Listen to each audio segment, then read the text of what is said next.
bosh miyani o'smasini aniqlashda qaysi turdagi tekshirish usullari o'tkaziladi va ular qanday nomlanadi? Eng katta guruh demak tekshirishlar bizni tilimizda neurorentgenolog tekshirishlar deb ataladi.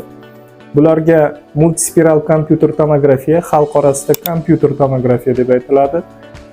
Magnit rezonansiya tomografiya, MRT yoki xalq orasida ham MRT deb ko'proq yuritiladi va undan tashqari PET, undan tashqari angiografiya tekshirish usullari ham mavjud.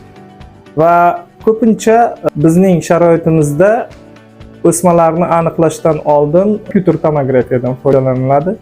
Kompyuter tomografiya bu nima?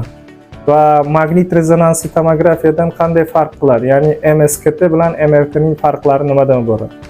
MSKT tekshiruv usuli bu rentgenologik nurlarni yo'naltirib bosh miyani qavatlarga kesib ko'rsatuvchi tekshirish usuli bo'lib hisoblanadi. Bunda ko'proq bosh miya va uni atrofini o'rab turgan suyak to'qimasini biz ko'proq baholashimiz imkoniyatiga ega bo'lamiz.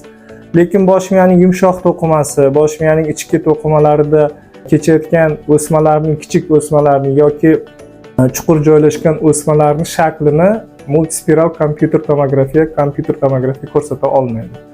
Shunday paytda biz ikkinchi tekshirishga, ya'ni chuqurroq tekshirishga murojaat qilamiz, ya'ni magnit rezonansiya tomografiyaga, MRT ga murojaat qilamiz.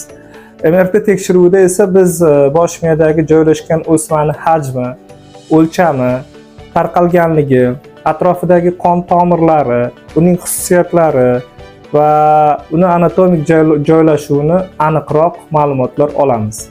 Va biz ushbu ma'lumotlar asosida bemordagi operatsiya o'tkazilishi kerak bo'lgan sohani, operatsiya o'tkazish kerakmi yoki yo'qligini va operatsiyadan keyin qanday natijalar bo'lishini oldindan bashorat qilib prognoz qilishimiz mumkin bo'ladi.